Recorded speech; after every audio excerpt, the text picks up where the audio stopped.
નમસ્કાર.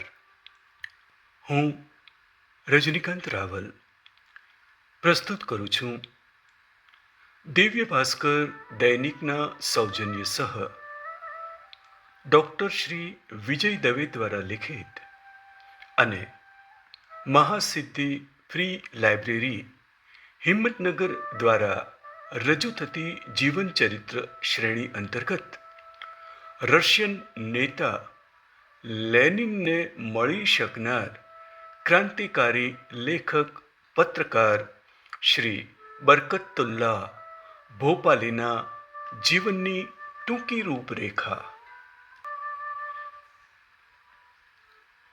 આજનો ઇતિહાસ.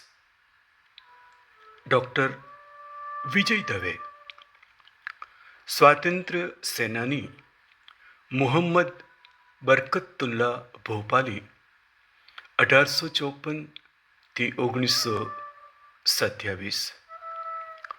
પોતાની કલમ અને પત્રકારત્વથી ભારતીય સ્વાતંત્ર્ય ચળવળને આંતરરાષ્ટ્રીય ફલક પર મૂકનાર ક્રાંતિકારી સ્વાતંત્ર્ય વીર અને પત્રકાર બરકતુલ્લાહ ભોપાલીનો જન્મ 7 જુલાઈ 1854 ભોપાલમાં થયો હતો.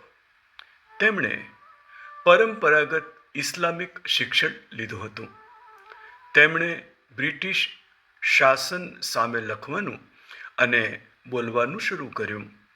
તેમનું કાર્ય લેખન પૂરતું સીમિત ન રહેતા ક્રાંતિકારી પ્રવૃત્તિઓમાં પણ તેમણે ભાગ લીધો અને ભારત માટે અન્ય દેશો પાસેથી મદદ મેળવવાનો પ્રયાસ કર્યો હતો. તેઓ ગદર પાર્ટીના સક્રિય સભ્ય હતા, જે એક ક્રાંતિકારી રાજકીય સંગઠન હતું અને બ્રિટિશ રાજને ઉથલાવી પાડવાનું લક્ષ્ય ધરાવતું હતું. 1915માં અફઘાનિસ્તાનમાં સ્થાપિત ભારતની પ્રથમ કામચલાઉ સરકારમાં તેઓ વડાપ્રધાન તરીકે રહ્યા. તેઓએ વિદેશી રાજ્યોના વડાઓને મળી અને ભારતની સ્વતંત્રતા માટે વાતાવરણ બનાવ્યું.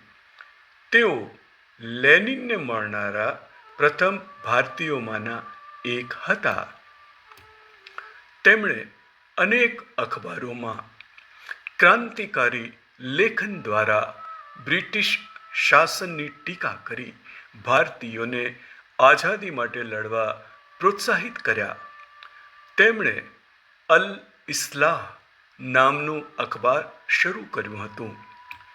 20 સપ્ટેમ્બર 1927માં તેમનું અવસાન સાન ફ્રાન્સિસ્કો, યુએસએમાં થતાં તેમને સેક્રામેન્ટો સિટી કબ્રસ્તાન, કેલિફોર્નિયામાં દફનાવવામાં આવ્યા હતા. અસ્તુ.